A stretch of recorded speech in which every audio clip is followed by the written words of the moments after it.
Campers! Hey campers, welcome back to Camp Insomnia. I am your head camp counselor, Zachary. And I am your head camp counselor, Devin. Hi. Hello. Hi, you guys. We are your head camp counselors. We are a paranormal and true crime podcast, and we are very excited to have you here today with us. Of course. And I hope you guys are doing well. And if you're new here, welcome to the podcast. We are your chaotic camp counselors here at camp, here to guide you through all things spooky, ooky, kooky, skadooky. Yes, always, always. We're here for you. Yeah, always here for you. Yeah, campers. So last we talked, we gathered around the campfire, was the two-parter family Richardson murders. Mm-hmm. And I know in that episode I talked about the possibility of getting a new job. Yes. And your boy got a new job. He fucking did. He did. Yes, I did. So happy. Yeah, I got a new job, everybody. I'm going to a new studio. I will release said information on the start date just because of possible NDA issues. So fair. Yeah, fair. Yeah, and to the ones that do know, they're like my close family and friends. I mean, no, they don't. What? Knows about what? What? Huh? New job? Huh? What? Yeah, anyways. Yeah, so that's really great. So congrats to me. Yes, congrats. Congrats, boy. And to everybody that's watching this on YouTube, you will see a figure moving in the background. That is on my bed. That is Carlos. Wave, Carlos. Can you wave? That's so creepy. the littlest blurry wave. I love it. Yeah. So do not be scared. It's not a ghost. I know. I have my girlfriend's snake behind us. So if you see a little thing going, it's just Jefferson. Yeah. Speaking parcel tongue. You know what? I'll post oh my god, parcel tongue. I'll post a picture of him on our Discord in our little camp pet section. Yes, exactly. I would love that. Yeah. Yes. All right, cool. So any updates in the life of Devon? I'm trying to think. Is there? I mean, yeah, there is. What? You texted it. I mean, you kind of put it in the Discord chat, but manager being promoted. We haven't talked about it on the podcast yet. Oh, I'm sorry. Who's getting promoted soon? I totally forgot about that. Yeah. No, I mean it's been in the works. So yeah, I'm getting a promotion soon to assistant manager. Heck yeah. And I'm excited. I'm really excited. I'm excited for the money. That's for yeah, sure. yeah. I'm sure you are too with your promotion too. But yeah, I'm getting promoted to assistant manager at my store, so I can't wait. Well, congratulations, you deserve it. Thank you. Like wholeheartedly. Thank you. I mean, so do you, bitch. So do you. I mean, yeah. You've worked really hard too. We gonna be rich bitches. Yes. Not really, but yeah. Someone. I was gonna say someone. Hopefully. It'll probably hopefully take into effect either within the next month or two. Hopefully within the next month, so we shall see. But it is happening, that's for sure. Cool. Yeah. Woo. I'm trying to think any other updates in my life right now. It's raining like crazy here in Montreal. Oh, is it? Yeah, it's been raining like crazy. Last night we were headed back to my place and we could hear the rain coming down. Like you could just hear it, and we were like, "Oh, it's gonna hit us," and it was hail. Oh shit! Yeah, so we had to run like a block and a half in hail to get home. Oh no! But thank God we were close though, so that was nice. Oh man! What other updates? Yeah, we wrap pretty soon on the movie I'm working on, so I'm excited about that. And I don't know if I'm going to be going to another project because I'm leaving the company. So yeah. So I don't know. Can they give you like a temporary assignment? Because I mean, you got a minute until you leave. Until I leave, yeah. No, I've asked, and they were like, "We'll let you know." I'm like, "Okay." I mean, if they want to pay me to be idle, I mean, I'll take the paycheck. I mean, they better at that point because you need to get paid. Oh yeah, I need some money. But yeah, that's also I just want to say thank you to all the love and support for everybody seeing Sonic and tagging me in it and telling me it's good to go see it and see my name. I just want to say thank you to all my campers and friends and family out there. So thank you. It means a lot. You're welcome, bitch. Yeah, thank you. Oh, so what'd you think of it? I loved it. It was so good. It definitely had some really good laughs. It was really exciting seeing all your work come together. I was like, oh my god, like look at it, it's really happening. And then oh my god, and then seeing your name, I already warned my girlfriend ahead of time. I was like, I'm gonna make a fucking fool of myself. And she was like, I don't know you. And I was like, I don't give a fuck. I'm proud of this boy right now. But you know what? No one was there anyways because it was the end of the credits. Yeah, end of the credits. People were like, all right, the end credits scene we already saw. We saw Shadow. Spoilers. Yeah. And then bye. It's been long enough, whatever. Yeah, exactly. Let's do normally everybody when it comes to credits. Yeah, which is sad. So... Yeah, I'm glad you liked it. I made a fool of myself at the end. Hey, perfect. That's fine. I did the same thing. For you, bitch. Yeah, well, I think the next time you get to make a fool of yourself is in August because that's when the next film I'm working on drops, and it'll be on Disney Plus. So you could make a fool of yourself from the comfort of your own home. Boo. It needs to be public. Yeah. All right. Well, campers, today... Devin is going to be telling us a very spooky story. I have no idea what the story is going to be on today. No, you don't. No, you do not. And I'm actually, I'm kind of, not going to lie, I'm kind of really excited to switch gears because I know we've been going hardcore.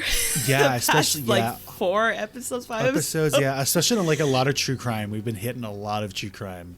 Yeah, so I'm switching gears for y'all.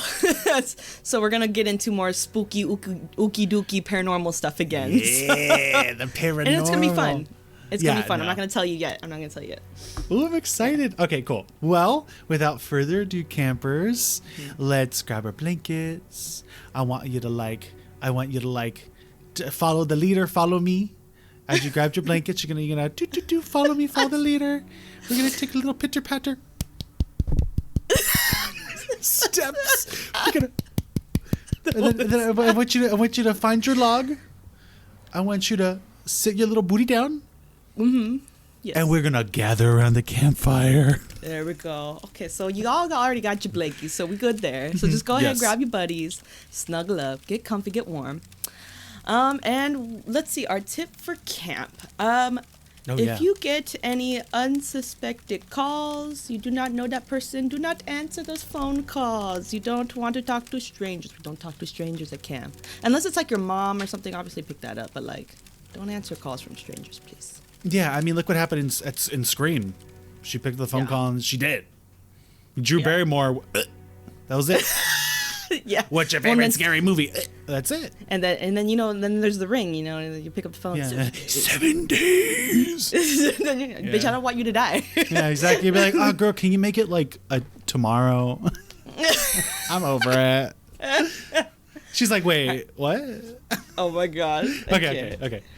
You ready? Yes, I'm ready. We haven't heard a good paranormal in a minute. So this topic is gonna be on getting contacted from the afterlife. Ooh. Everybody go, ooh. Ooh. Everybody go,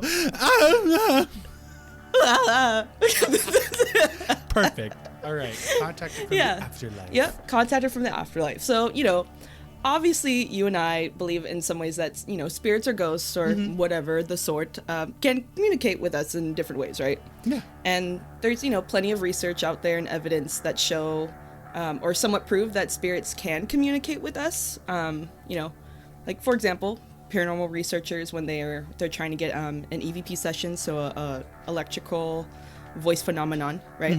On recording devices or any other sort of like electrical devices that use different sound frequencies, like spirit boxes, spirit pucks, and all that, right? Yeah. Those are tools that prove to us that when they go through all those wave channels, that something can definitely come through, at least from what we think and know could be spirits, demons, whatever the fuck it is. Yeah, it's something. Right? It's something because we hear something coming through those electromagnetic waves. Exactly, right? So in these cases, though, we're going to be talking about just ordinary people who, roles reversed, are getting contacted by themselves, like their loved ones are contacting them instead of us trying to contact them. You know what I'm saying? Yeah. Yeah. and which we don't hear about too often. It's not talked about as much just because, you know, I guess that's more, what's it called? More, I don't know, out there for it to be the other way. It's because, you know, there's all those shows out there and everything, movies, where it's all the researchers trying to do it themselves. So it's kind of cool that I found some stuff about other people trying to get contacted by dead spirits themselves first. Yeah. So cool. I got about four situations to talk to you about. Our first one is going to be emails being sent from people that have passed. Yes, that's trippy. Okay. Yeah. So this email was sent from the spirit of Jack. Oh, fuck! I'm gonna fuck up his last name. I already forgot. Frosty. I think it was Frosty. F-R-O. Foss. Yeah, pretty much. Frosty. So F-O-R-E-S-E. Doesn't sound like how it would be spelled, but yeah. Yeah. Okay. I got you. So Jack. Yeah. So Jack passed away from a fatal heart arrhythmia back in June 2011. So his heart suddenly began beating in an irregular pattern, which caused it to be too out of sync for too long, so proper blood flow couldn't happen, so it suddenly made him pass, unfortunately. It's unfortunate. Yeah, it's not always fatal. Sometimes it could just be signs of a stroke or heart attacks, obviously, but it also could happen from if you've already had a heart attack and so there's scarring on your heart, which cause heart arrhythmia. But unfortunately, this one did kill him, and he was young. He was only 32 years old. Wow. Yeah, young dude, and it was very, very sudden for his family and his friends. But about 5 months after Jack's death, Jack's best friend Tim Hart received an email from Jack's email address just out of nowhere late at night in November 2011. All right. And the subject of the email said, "I'm watching." Ew. Yeah. Excuse me? So, yeah, okay. Exactly. So that's definitely off-putting right off the bat. Yeah. Yeah. Already just seeing your deceased friend's name, and then I'm watching. Yeah, so needless to say that he definitely was like, excuse me? Yeah. But the email read, "Did you hear me? I'm at your house. Clean your fucking attic. Jack Frose." Ew. Yeah. Yeah. Little weird. Yeah, it's a little weird. Yeah. Little uncomfortable, right? Yeah. Yes. Why the fuck you judging my attic? Yeah, honestly. Well, I know if that happened to me, right, and I got something like, say, you would die before me, which is not going to happen. We're going to die at the same time. Exactly. So it can be spooky bitches together. Exactly. I would probably think it was someone being mean. Honestly. Yeah, like being messing dumb. with me. Yeah. Yeah. Like a hacked account, like they hacked his email or something like that, right? Yeah. Which I'll get into, don't worry. Okay. Okay. Yeah. Not to say that happened, just you'll see. Okay. So Tim states that the line "clean your fucking attic" had to do with one of the last in-person conversations they had together before he passed. They were both at his house and inside his attic, and they were kind of just roaming around the attic to see what other work that they can do with it to finish it up. And just Jack made a comment stating like, well, "You better clean this attic before I get up there." Just trying to be funny, right? Yeah, just trying to be silly. Yeah. But then Tim states that conversation was only between him and Jack. He doesn't recall them sharing that conversation really with anyone, which really is understandable. It wasn't like a huge conversation or really anything important to share. Just like a friendly conversation between the two, you know? Yeah. Just bullshitting. Yeah. So, and two, it was only those two in the attic at the time, alone, right? Gotcha. Yeah. Mm-hmm. So, then, are you okay? No, I'm fine. I was cracking my back. Oh, okay. I was like, I know Carlos is behind you. Like I said, no, don't start with me. There's no ghosts. There's no ghosts. There's no ghosts. Because this shit spooked me in itself. So. Yeah, no. You're good. So Tim ended up trying to reply to the email, but he got no response, which kind of figures. Go figure. Right? Yeah. Yeah. Tim states that he felt concerned about getting the email, then slight relief when he figured out that he actually wasn't the only person to receive an email from Jack. Oh, that's weird. Yeah. So the next person to get an email was Jimmy Mcgraw, which was Jack's cousin. And like I said, he got the email from literally the same address, his Jack main email, right? Mm-hmm. The two were close. They're one of those like family members where, you know, sometimes you get that cousin that like acts more of like a brother figure or like, you know, maybe like a father figure in some sort that you would look up to and confide in and whatnot. So they were very close. Yeah. So with that being said, for his email, it was sent November 21st, 2011 at 10:31 p.m. I don't know, though, when Tim's was sent. I just know that he also got it in November, and it was very late as well, so I don't know if it's the same night. Just throwing that out there. Okay. His subject said just, "Hey, Jim." And then the email said, right, hey. And his email said, "How you doing? I knew you were going to break your ankle. Tried to warn you. Gotta be careful." The next part of this, I just deciphered out the email because it was from a picture and it was kind of blurry. But it said, "Tell Rock for me. Great song, huh? You're welcome." Couldn't get through to him. And then I think it was an email that got censored. And then it said, "Email didn't work. Jack Prose." Yeah. That's weird. Yeah. The whole ankle thing threw me off because I was like, wait, what? Yeah, no, so same. Yeah. But before that, just to go back to Jimmy real quick, he kind of looked at the email, though, more as like a positive view. Rather than like Tim, he was really scared at first. Mm-hmm. But Jimmy was saying like, well, you know, he's gone, but it still seems like he's trying to connect with me. You know, he's still trying to tell me things to move along and feel better. Yeah. But the ankle thing. Yeah, the ankle thing is weird. Yeah. So Jimmy had broke his ankle only a week prior to getting that email from Jack, right? And it's already been 5 months since he passed away. Yeah, that's weird. That's weird. So how, right? How could no, honestly, how could he have known? If it's really exactly. him sending the emails, though. Exactly. You know, if it's really him. Yeah. But Jack's friends and family, they state that they don't have any of his information to be able to get into his email. So like no passwords, no. Yeah, they don't have access. Yeah. Tim said he tried looking further into it to see if his email was hacked, but there ended up being like no indication that his email was hacked at all. Huh. Right. Yeah. He at least tried to dig further into it, but there was nothing to say that it happened. And then Jack's mother stated for everyone to just think about it what you want, or, you know, accept it as a gift, right? Yeah. Because even if it was someone fucking around, as ill will as it is, it's almost relieving for them in a sense to know that maybe he's still there for them, right? Yeah. That he's still around. Yeah, it's really creepy that we're getting these emails. Yeah. But at least we know that he is somehow still communicating with us and that he's doing okay. And he's making sure that we're okay. Exactly. Yeah. So, needless to say, like his mom also saw it as more of a positive view, since she said, you know, it did make people happy, but it did also make people upset too. But it still kept people talking about him, right? Like I said, that he's still there. His best friend Tim states, "If someone is messing around, I don't care because I take it in whatever way I want." Yeah.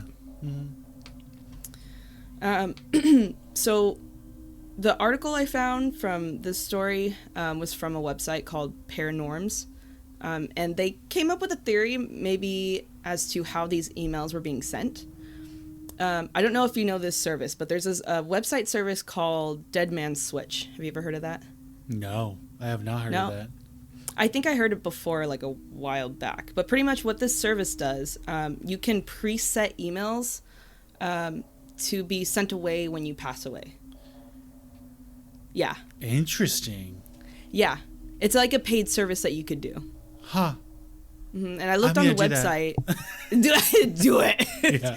You ain't gonna die anytime soon, so. No, I ain't gonna die anytime soon, but Dead man switch. Remember that, Zach? Dead man switch. Yeah, mess with dead some man people. switch. Dead man switch. Oh my God, that's what you can use for your kids' treasure hunt.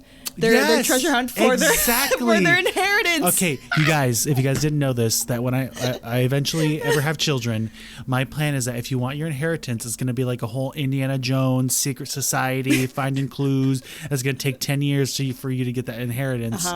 Okay, so this is a great tool to use.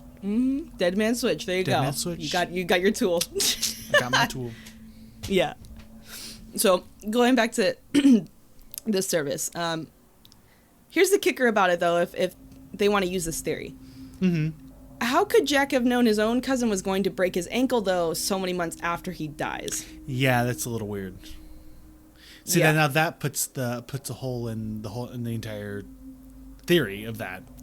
Exactly. Like, it would only support the situation with Tim, because obviously that was a conversation that was already had, and maybe he could have been funny and been like, haha, clean your fucking attic, right? You know, and then that email gets sent out, right? Yeah.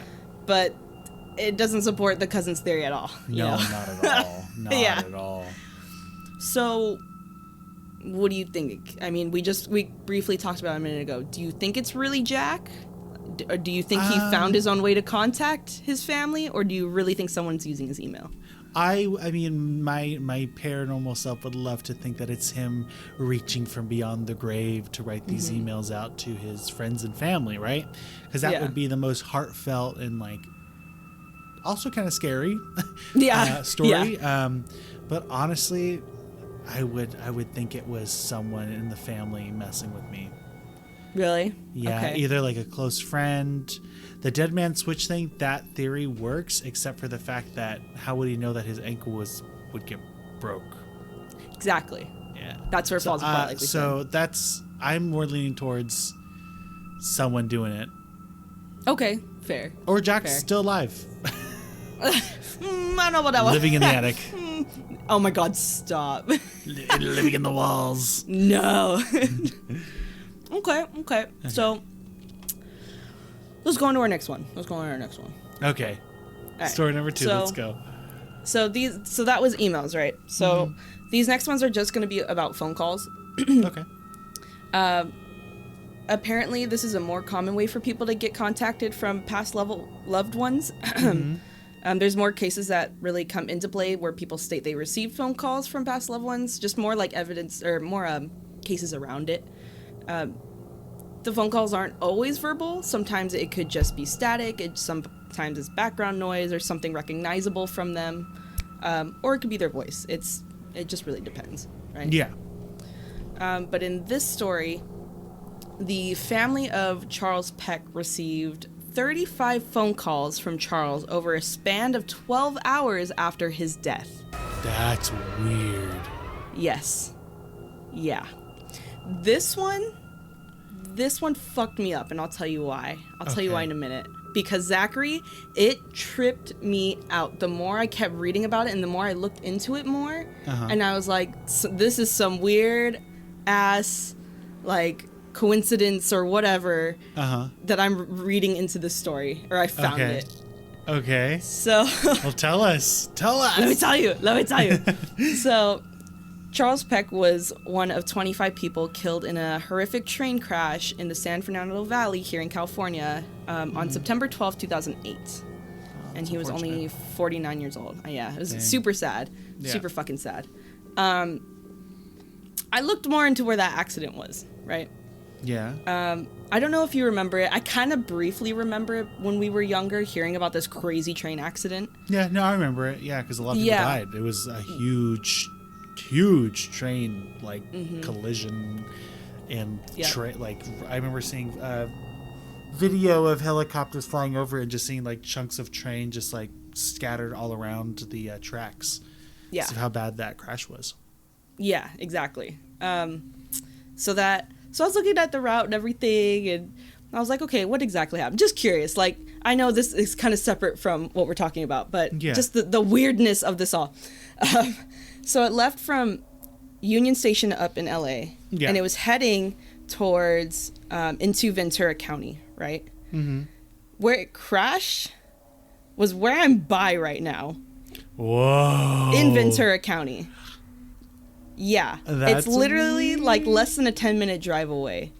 And I was like, wait, what the fuck? What the fuck? I was tripping out. I was like, this is some weird coincidence shit right now. Yeah. But then I was looking at the other stops. And I was like, okay, so this is where it hit. And I was like, oh my God. I think one of the next stops was Devonshire Street. That's weird. I know. That's spooky. I know. Oh my God, that's a weird coincidence. That's so weird. I know. Oh, okay. I know. I was so tripped out when I was reading it a little bit more because I was trying to figure out. I was like, "There's no way. There's no way." I mean, oh yeah, it was just a weird thing that happened on the side. That's weird. Yeah. Yeah. No wonder you were getting all like spooked about it. Wow. Yeah, I was talking with my girlfriend. I was like, "This is." Was I meant to find this story right now? Like, out of all the things I could have talked about, yeah, no, and honestly, I find this. You pick that. But we've gotten that so many times, though, where these really weird synchronicities happen. I don't know. I don't know either.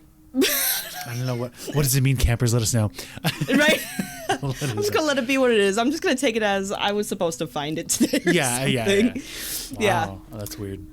Yeah, but anyways, back to Mr. Charles Peck that unfortunately died. Yeah. So after the accident, family members of Charles began receiving tons of phone calls from Charles's cell phone.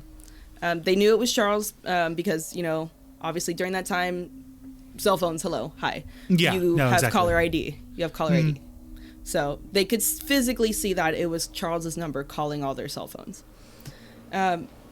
When family members would pick up the phone, they stated that they couldn't hear much in the calls. It was just mainly static, nothing really of his voice or anything like that. But during this time, search and rescue was they were having trouble locating his body. No. But yeah, it's kind of scary. But once they became aware of the family members that they were getting all these phone calls from his cell phone, they were able to trace the calls. And with them tracing it, it helped them locate his body in the first train. That's smart. Yeah.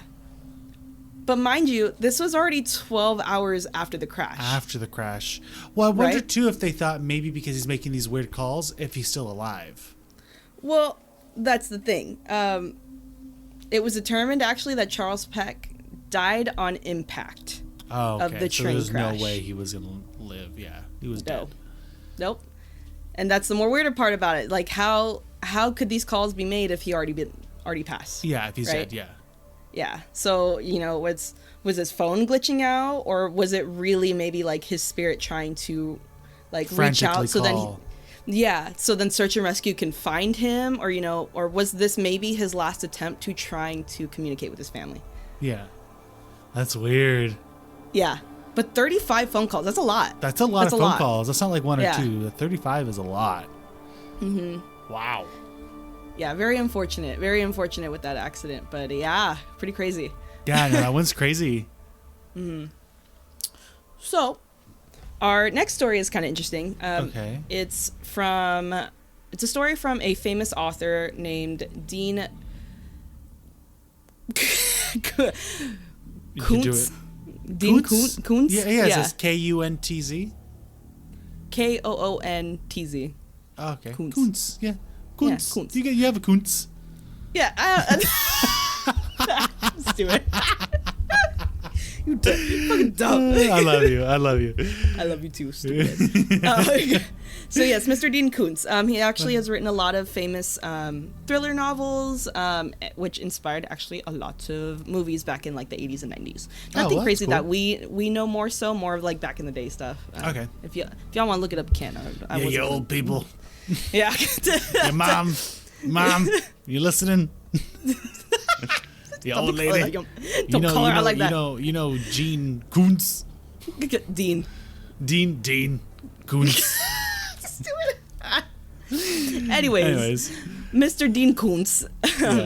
He believed he received a call from his deceased mother with a warning that might have saved his life. Potentially. Yeah. Interesting. So on September 20th, 1988, Dean Koontz received a random phone call from what sounded like a female voice repeating 3 times over, "Please be careful." And every time she repeated it, it was getting more intense and more intense. Like, please be careful. Please be careful.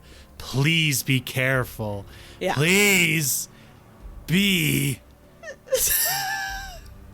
careful. I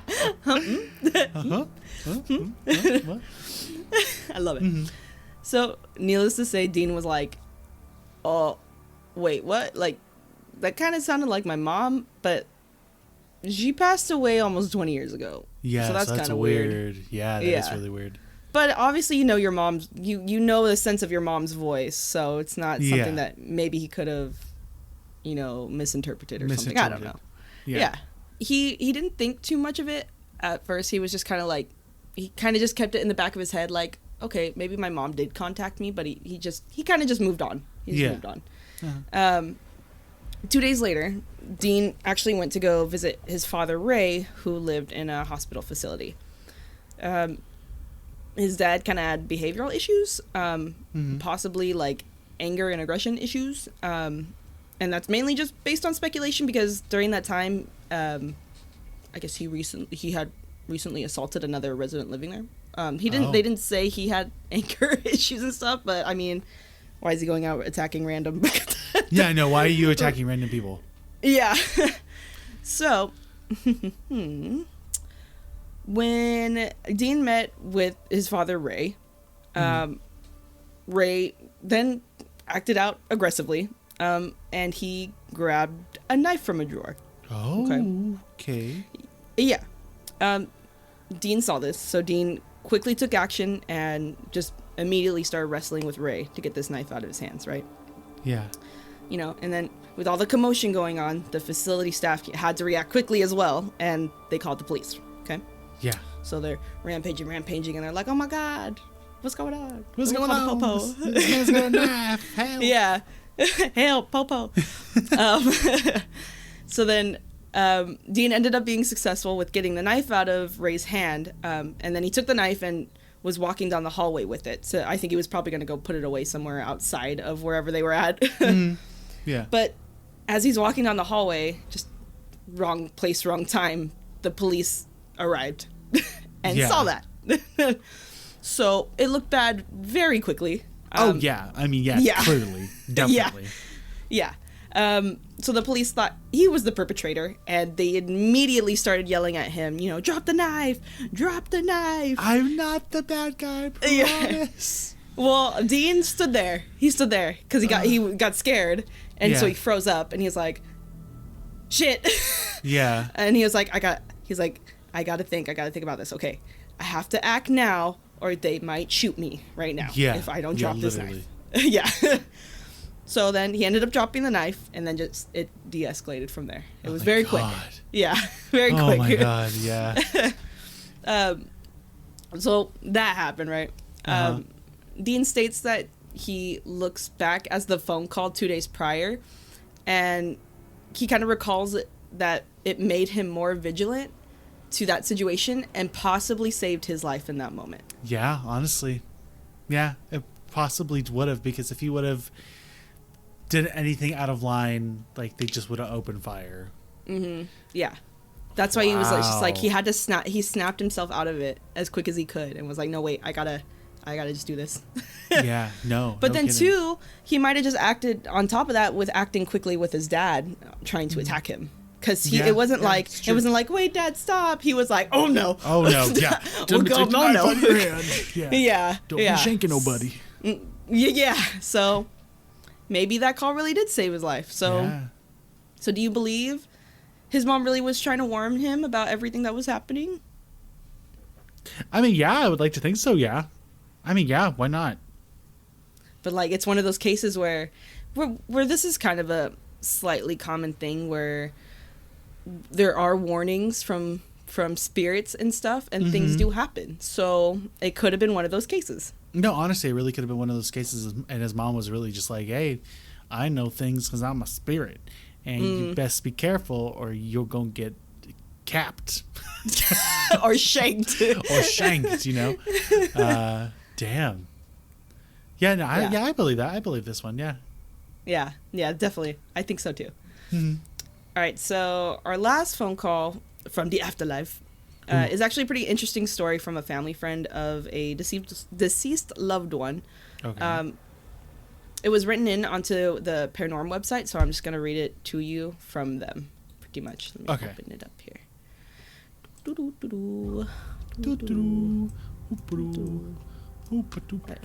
right, let me just do it. All right. So, it starts off. About 20 years ago, my best friend at the time and his wife had their father, Felix, living with them. They were their caretakers. They did everything for him, and that included cleaning him every morning because of his incontinence and difficulty holding his bowels, unfortunately. That's unfortunate. Yeah. They did a really good job, and they deserved my compliments several times. One day, my friend Mike went into Felix's room when he would normally be waking. Excuse me already, hold on. I've been having a really hard time reading today. Yeah. So if I fuck up, I'm so sorry. It's okay. All is forgiven around the campfire. Thank you. All is forgiven. Just don't do it again, or we'll toss you in it. Oh, hell no. Don't best. I will grab my own knife and come back. That's it. And you ain't going to get no warning from no one. You heard it first, campers. She wants to shank me. Oh, my God. But not because I threatened to throw her into a fire or anything. Yeah, no. Not at all. Yeah, not at all. Oh, my God. Anyways. I'm going to read that again. Yeah. Well, one day my friend Mike went into Felix's room when he would normally be waking, only to find him in full rigor mortis. Oh, Felix had sadly passed away in the night. Yeah. So he found his dad dead. Oh my God. Yeah. Yeah, it's always those are always the really sad ones with family members when they end up finding their loved one just like dead, totally gone, and already like you could see that they've been gone for a really long time too. It's sad. That's super sad. Oh my God, I'd be traumatized. Wow, that would scare me. Yeah, totally. I was employed at the time as a cemetery pre-needed salesman, but also could arrange at-need services, so I did. I helped them to prepare Felix's final resting location and waived my commission as I didn't feel right charging it to these two friends who had done so much to take care of Felix's last years comfortably, right? Yeah. What a nice person. Yeah, honestly, that's very nice. Oh, hold on. Melissa's dying.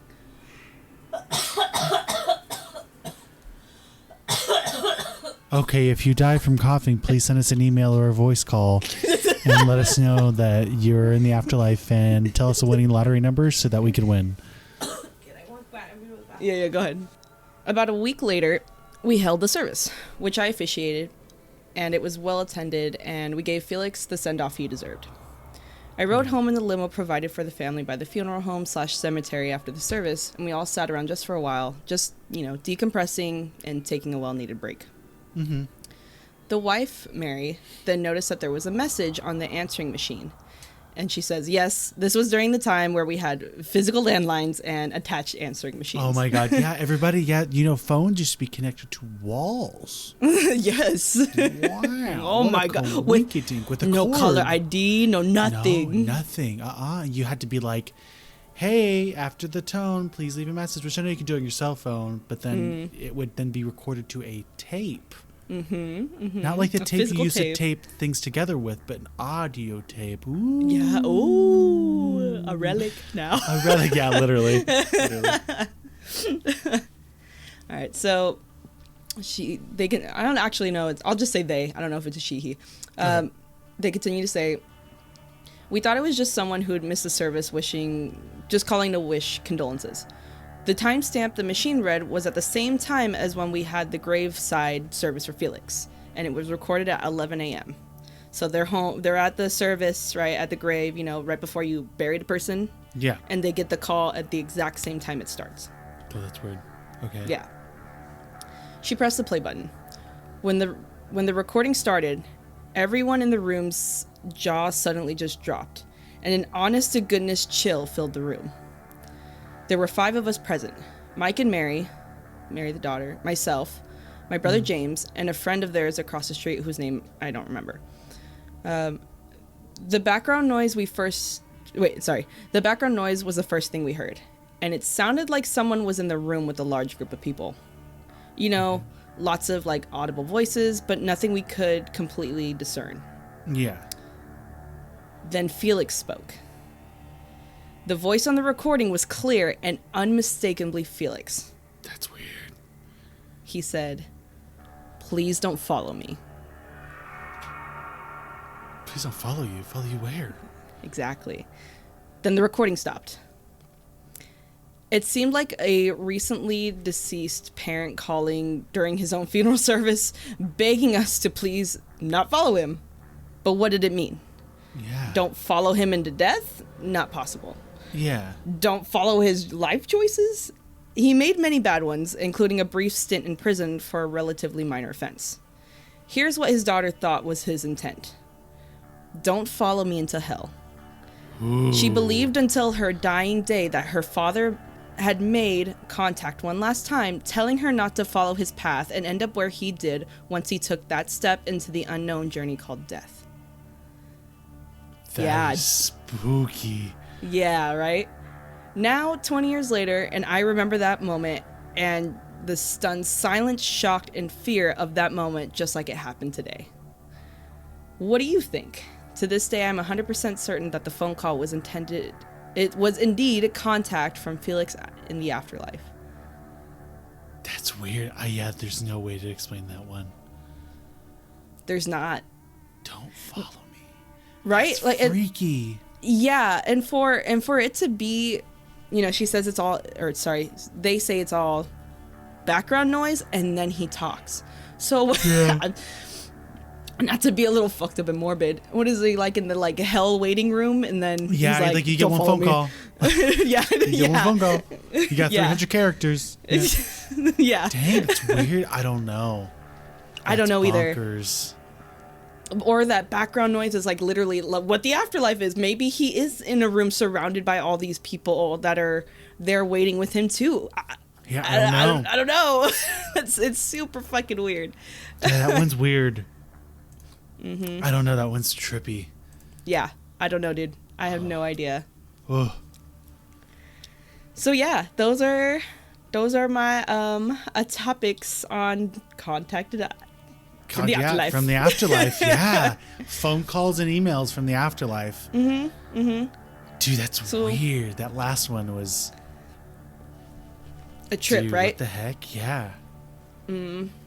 The one that really fucked me up was the one with the train. Not just because of personally, but because it's like ultimately those calls helped them trace back to his body. Like, yeah, no. It helped somehow for them to find him. And the synchronicity between your name and one of the stops, even weirder. Yeah. I mean, Devin still the first part is Devin, then Shire, but like it's spelled exactly how I spell my name, which is just weird. Have you thought about going to the train site with Alyssa?